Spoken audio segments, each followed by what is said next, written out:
আসসালামু আলাইকুম ওয়া রাহমাতুল্লাহি ওয়া বারাকাতুহু। জানি না কথাগুলি কোনো কাজে আসবে কি না, তবে ভিডিওর শুরুতেই অনুরোধ রইল কথাগুলি সবাই একটু শুনবেন এবং আপনাদের আমার কথার পরিপ্রেক্ষিতে আপনাদের মন্তব্যটা কমেন্ট বক্সে দয়া করে একটু কমেন্ট করবেন। যাই হোক, বেশি ভূমিকায় না গিয়ে আমি কিছু প্রসঙ্গতে চলে আসি। আমার কথাগুলি সবসময় সাধারণত একটু কেমন যেন একটু বিদ্রোহী মনে হয়। আসলে যাদের সাথে মিলে যায় হয়তোবা তাদের কাছে এই বিষয়টা বিদ্রোহী মনে হয়, কিন্তু আমি কোনো বিদ্রোহিতার কথা বলি না। আমি যেসব কথাটা বলি সেটা বাস্তবটাকে উপলব্ধি করে তারপর সেটার উপর কথা বলার চেষ্টা করি। তো এখন আমি কিছু পয়েন্টে কথা বলবো যেগুলি বাস্তবকে কেন্দ্র করেই। এই দক্ষিণ কোরিয়াতে আপনি দেখবেন যে কমিউনিটির অভাব নাই। তারপরে মসজিদের সভাপতি কন, মসজিদের সেক্রেটারি কন, এগুলোর জন্য মোটামুটি ভালো প্রতিযোগিতা হয়। এটার জন্য অনেকে গ্রুপিং করেন। গ্রুপিং যাতে মনে করেন যে তাকে সাপোর্ট দেওয়া হয় সভাপতি বানানোর জন্য বা সেক্রেটারি বানানোর জন্য। ইভেন কমিউনিটির মধ্যেও গ্রুপিং হয় সভাপতি হওয়ার জন্য, সেক্রেটারি হওয়ার জন্য। তারপরে বিভিন্ন নামাজঘর দেখবেন, এখানেও আপনার মনে করেন জিম্মাদার হওয়ার জন্য, সভাপতি হওয়ার জন্য, এটা সেটা হওয়ার জন্য অনেক রকম মানে রাস্তা অবলম্বন করেন।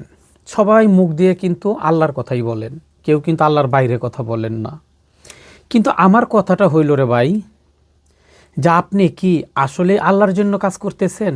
আপনি কি আসলেই আল্লাহকে খুশি করার জন্য কাজ করতেছেন, নাকি আপনি একটা পাবলিক ফিগার হবেন এটার জন্য কাজ করতেছেন? তো আমি যেটা উপলব্ধি করেছি, অধিকাংশই পাবলিক ফিগার এবং নিজের স্বার্থসিদ্ধির জন্য এইসব কাজগুলিকে বেছে নেন। কারণ এগুলির মধ্যে সাধারণ মানুষের অনেক দুর্বল পয়েন্ট থাকে, অতি সহজে বিশ্বস্ততা অর্জন করা যায়। আমি তার প্রমাণ দিচ্ছি।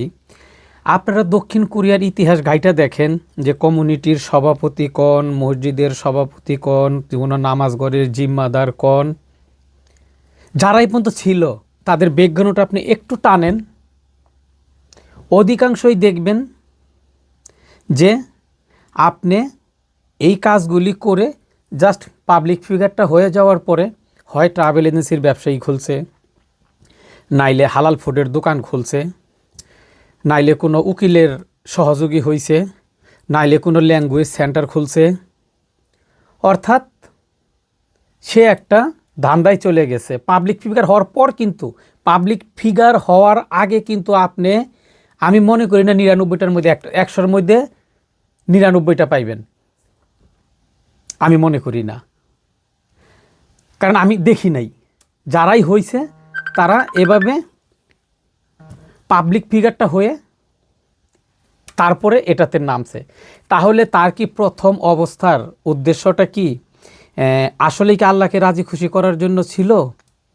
আসলে কি আখিরাতের জন্য ছিল? নাকি এই উদ্দেশ্যের জন্য সে ওই পথটাকে বেছে নিছে? আপনারা দেখবেন যে এই জংওয়াংয়ে অনেক দিন আগে একটা নামাজঘর ছিল, আমি নামটা উল্লেখ করতেছি না। দাঁড়িয়ে রাখছে, হইছে, কথা বুঝছেন?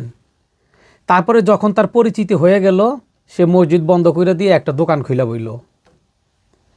এরকম আমি যদি ইতিহাস টানি, আমি প্রায় মসজিদের ওই ব্যাকগ্রাউন্ডটাই না আমি ইতিহাস বাইর করে দিতে পারবো, যে মানি আসলে কি আল্লাহর জন্য কাজ করে নাকি নিজেদের স্বার্থের জন্য কাজ করে।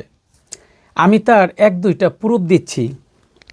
দেখেন, এই কোরিয়াতে যারা এই সামাজিক কাজগুলি করে তারা তো সামাজিক কইতে আপনার মনে করেন যে দিনের কাজ কইতে মুখে ফেনা তুইলা ফেলায়। আর তারা ধন্যবাদ দেয় না, তারা বলে জাযাকাল্লাহ খায়রান, মাশাল্লাহ, মানে এসবভাবে উত্তর দেয়, যদি সব ভালো পয়েন্ট। আপনি দেখেন এই কোরিয়াতে যদি একটা মুসলমান মারা যায়, অনেকেরও তো আছে আপনার কোরিয়ান বউ, কথা বুঝছেন না? কিন্তু এখন কোরিয়ান বউ থাকলে তারা তো স্বামী স্ত্রীর একটা সম্পর্ক ছিল, একটা মহব্বত ছিল, ভালোবাসা ছিল। সুতরাং ওই স্ত্রী চাইতেছে না তারে বাংলাদেশে পাঠানোর জন্য। কেন না? কারণ তুমি তো বাংলাদেশের পাসপোর্ট মাসপোর্ট সব ফালাই দিয়ে এই দেশের পাসপোর্ট নিছ, এই দেশের কন্যারে তুমি রানী বানাইছ, বিয়া করছো, তাই না? তাইলে তো হিসাব মতে তার অধিকার ঠিক আছে, সে কেন এখন তোমাকে বাংলাদেশে পাঠাইবো? তুমি যদি এখন মারা যায় থাকো তাহলে সে কেন পাঠাবে? তার তো অধিকার আছে তোমার উপর। সুতরাং এই দেশে তোমারে সে, যদি ইসলাম ধর্ম তোমার বউ গ্রহণ করে থাকে তাইলে তো সে কইব না আমি আরে পড়ুম। আর যদি ইসলাম ধর্ম গ্রহণ না কইরা থাকে তাইলে বলবো না এই দেশে তারা আমি দাফন কাফন দিব। তাইলে প্রসঙ্গ ওয়ান আমি কি বললাম? দাফন কাফন। তাইলে এখন এই দাফন কাফনটা যে দিব, এই যে এত এত এত এত সামাজিক সংগঠন, এত এত এত মসজিদ, সবাই আল্লাহ আল্লাহ আল্লাহ আল্লাহ আল্লাহ আল্লাহ আল্লাহ, কোন মসজিদে দাফনের কাফন সংরক্ষণ আছে যে আল্লাহ না করুক একটা লোক মারা গেলে তারে যদি দেশে পাঠানো না যায়, এখানে যে তারা আমরা যে মুসলিম তরিকায় যে দাফন করুম, তো এই কাপড়টা পাবো কোথায়? কোন মসজিদ এরকম 15-20টা কইতে পারবো যে 15-20টা দাফনের কাপড় তারা সংরক্ষণে রাখছে? বা কোনো কমিউনিটি কইতে পারবো যে না আমরা সামাজিক উদ্দেশ্যে আল্লাহকে রাজি খুশি করার জন্য আমরা এইরকম কিছু দাফন কাফনের কাপড় সংরক্ষণ করে রাখছি? কইতে পারবো? পারবো না। গেল একটা। দেখেন আমার পয়েন্টগুলি দেখেন।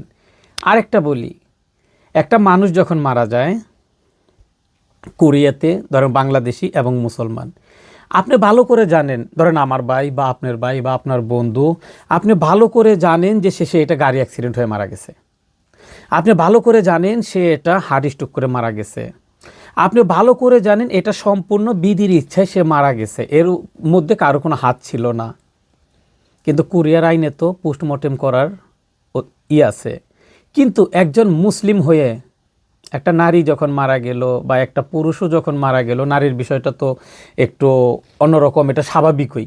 কিন্তু পুরুষ যখন মারা গেল, তারপরও আপনার ভাইটা মারা গেল বা আপনার আপনজনটা মারা গেল, তার এই যে কাটবো ছিটবো, কথা বুঝছেন? এই পোস্টমর্টেমটা যাতে বন্ধ করা যায়, যে না আমরা এটা 10 জন বা 15 জন বা আমরা এতজন মানুষ সিদ্ধান্ত নিলাম যে সে মারা যাওয়ার পিছনে কারো কোনো হাত নাই, আমরা চাই না যে এই লাশটাকে পোস্টমর্টেম করা হোক। এরকম বলার মতো একজন মানুষ কোরিয়াতে আছে বাংলাদেশিদের মধ্যে? একজন? এত এত তো সংগঠন, এত এত তো মসজিদের সভাপতি, সেক্রেটারি, আছে একজন মানুষ এই কথাটা কোরিয়ার সরকারে বা কোরিয়ার উচ্চপদস্থ যেখানে বলতে হইব সেখানে বলবো যে না আমরা এটা পোস্টমর্টম করতে দিব না, আমরা এটা জানি, আমরা 10 জন 15 জন 50 জন সাইন দিতেছি, এর মারা যাওয়ার পিছনে কারো কোনো হাত নাই, আমরা এর পোস্টমর্টম চাই না? আছে? নাই। কিন্তু পাকিস্তানিদের মধ্যে আছে। তারপরে ওই যে কাপড়ের সংরক্ষণের যে কথা বললাম, এটা পাকিস্তানিদের মধ্যে আছে। তারপরে আরেকটা আসি, লাশ ধোয়া। এই যে এত এত সামাজিক সংগঠন, এত এত মসজিদেরই সবাই আল্লাহ আল্লাহ আল্লাহ আল্লাহ, রোজার মাস আসলে আপনার মনে করেন যে শুধু ইফতার পার্টি, তারপর এই সংগঠনগুলির আপনার মনে করেন যে আপনার নববর্ষ উদযাপন, এই খেলা ওই খেলা, এই পিকনিক ওই পিকনিক, শুধু আনন্দ ভ্রমণ। সংগঠনগুলির কাজ শুধু খেলে আনন্দ ভ্রমণ, কথা বুঝছেন? তারপরে এই যে তোমরা এত কিছু লইয়া যাবে, এক একজন ব্যস্ত, সবাই তো সামাজিক কাজ।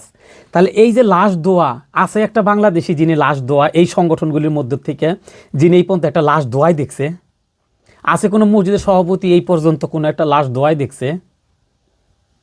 দেখে নাই। কিন্তু পাকিস্তানিদের মধ্যে এটা আছে। এরকম আমি রমজান যদি টপিক নিয়ে আসি, যারা এই যে আল্লাহ আল্লাহ আর এই যে সামাজিক সংগঠন করে গলা ফাটাইয়া দেয়, আমি প্রতিদিন টপিক হাজির করতে পারবো ইনশাল্লাহ আপনাদের দোয়ায়। কারণ আমি এগুলা নিয়েই থাকি, আরও টপিক নিয়ে আসবো ইনশাল্লাহ আপনাকে দোয়ায়। আমি কারো নাম বলবো না, আমি নামও বলতে পারবো, আমার কাছে তথ্য আছে, আমি নামও বলতে পারবো, কিন্তু আমি নাম বলবো না, কারণ কোরিয়ার আইনে নাম বলাটা এটা ঠিক হবে না। কিন্তু আমি শুধু এটাই বললাম, ভাই আপনারা যারা দিনের কাজ করেন, হ্যাঁ, মানুষের জন্য কাজ করেন যারা, হ্যাঁ, তারা দয়া কইরা একটু মানুষের জন্যই কাজ করেন, দয়া কইরা আল্লাহকে খুশি করার জন্যই কাজ করেন, নিজের স্বার্থ উদ্ধির জন্য কোনো কাজ করেন না। আমি তো বললামই, আমি যে কথাগুলি বললাম এই কথাগুলির বাইরে একজন দেখাক যে তারা হয়েছে এই সবগুলির সংগঠনের আগে সে ব্যবসায়ী হয়েছে বা ট্রাভেল এজেন্সির মালিক হয়েছে বা হয়েছে। তো যাই হোক, ব্যবসা করেন, আগে পরে করেন, যেভাবে করেন করেন, কিন্তু আমি যেই 3টা টপিকের কথা বললাম, আছেন কেউ এই সামাজিক সংগঠনের মধ্যে এগুলোর মধ্যে যুক্ত আছেন? নাই। তারপরে রমজান মাস আসলে এখানেও আবার আরেক ব্যবসা শুরু হয়ে যায়, মসজিদে কে মাল দিব। কারণ এক একটা মসজিদে একটা রমজান মাসে কমপক্ষে 7 কোটি থেকে 8 কোটি, প্রায় 10 কোটিরও বেশি মালামাল লাগে। এখানেও চইলা জায়গা, মনে করেন যারা দায়িত্বে থাকেন, যারা থাকেন, হ্যাঁ, তারাই তো সাধারণত এই মালগুলি দিবে, ওই বাইরের কেউ কি আর দিতে পারবো? কথা বুঝছেন? তো এইটা নিয়েও মনে করেন যে মসজিদের একটা সাইট এখানে কাজ করে। আবার করেন ভালো কথা, আবার এর মধ্যে আবার গ্রুপিং করে নিজের শক্তি ঠিক রাখার জন্য আবার গ্রুপিং করেন। কথার কথা, আর লাস্ট একটা কথা বলেই শেষ দিতেছি। হ্যাঁ, কথার কথা, ধরেন উদাহরণস্বরূপ আমি বলতেছি যে এই যে কুরিয়া কথার কথা আমি উদাহরণস্বরূপ বলতেছি, এটা আবার কারো গায়ে নিয়ে আবার যুদ্ধ শুরু করে দিয়েন না। ধরেন এই যে এটা তো আনসান, হ্যাঁ, আমি আনসানে বাস করি, আমার আনসানে অলমোস্ট 30 বছর। তাহলে আনসানবাসীর মধ্যে যদি আনসানবাসীর কথা উল্লেখ করা হয়, তাহলে হয়তো বা হাতে গোনা 5 থেকে 7 জনের, মানে হাতে গোনা, যদি আনসানে যদি 10,000 মানুষও থাকে, আমি মনে করি সর্বোচ্চ 5 থেকে 7 জনের মধ্যে আমি একজন। যদি আনসানবাসী উল্লেখ করেন, আপনি যদি আনসানবাসী উল্লেখ করেন, তাহলে সেই আনসানবাসীর 5 থেকে 7 জনের মধ্যে একজন আমি। সেই আনসানবাসীর 5 থেকে 1 জনের মধ্যে কথার কথা ফরিদ ভাই। সেই আনসানবাসীর মধ্যে 5 থেকে 1 জনের মধ্যে হচ্ছে হলো গিয়ে বাদল ভাই। সেই আনসানবাসীর 5 থেকে 7 জনের মধ্যে একজন হইতেছে হলো গিয়ে আপনার আশরাফ ভাই। সেই আনসানবাসীর 5 থেকে 1 জনের মধ্যে, নামটা মনে আসতেছে না, আওলাদ ভাই। সেই আনসানবাসীর 5 থেকে 1 জনের মধ্যে আরও 2-1 জন আছে, আমার নামটা মনে নাই। কিন্তু দেখা গেল আনসানবাসীর ব্যানারে আপনি প্রোগ্রাম করতেছেন, অথচ এই আনসানবাসীর লোকগুলি জানে না। তাইলে আপনার আনসানবাসীর নামটা দেওয়ার অধিকারটা আপনারা কে দিছে? মানলাম এই দেশের আইনে নাই বা কোনো ইয়েতে নাই, কিন্তু আপনার বিবেক কি বলে?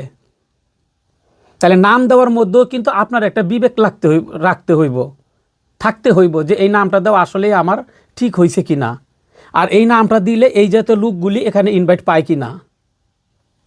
তো যাই হোক, কথা আজকে আর বেশি বলবো না। তো ইনশাল্লাহ আরও অনেক কথা নিয়ে আসবো, স্টেপ বাই স্টেপ। পরিশেষে যদি কেউ যুদ্ধ ঘোষণা করে, অনেকের এই পর্যন্ত ইতিহাস আছে, পরে ইতিহাসও টানবো। আমি রমজান ইনশাল্লাহ 1 পিস কোরিয়াতে, ইতিহাসটাই না নিয়ে কাজ করার জন্য আমি 1 পিস। সুতরাং কথাবার্তা কেউ কোনো কিছু অগোচরে বা বলার আগে একটু সাবধান করে কথা বল। সবাই সবাই সম্মান দিতে শিখেন, সবাই সবাইকে সম্মান দিতে শিখেন। আমি যেই টপিকগুলি বললাম সেই টপিকগুলির অ্যান্সার কমেন্ট বক্সে দিবেন, যদি আপনি আসলেই আমার কথা যদি ভুল হয়ে থাকে সেটার জন্য। তো যাই হোক, কথা আর বেশি বলবো না। সবাই ভালো থাকেন, সুস্থ থাকেন, সুন্দর থাকেন। ইনশাল্লাহ আরও অনেক অনেক টপিক আছে, নিয়ে আসবো একটা একটা করে। আশা করি কেউ উত্তর দিতে পারবে না, কারণ নাই, ওর মধ্যে নাই নাই নাই নাই। সবাই ভালো থাকুন, সুস্থ থাকুন, সুন্দর থাকুন।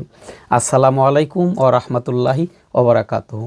রমজান আলী, LTV 24, দক্ষিণ কোরিয়া।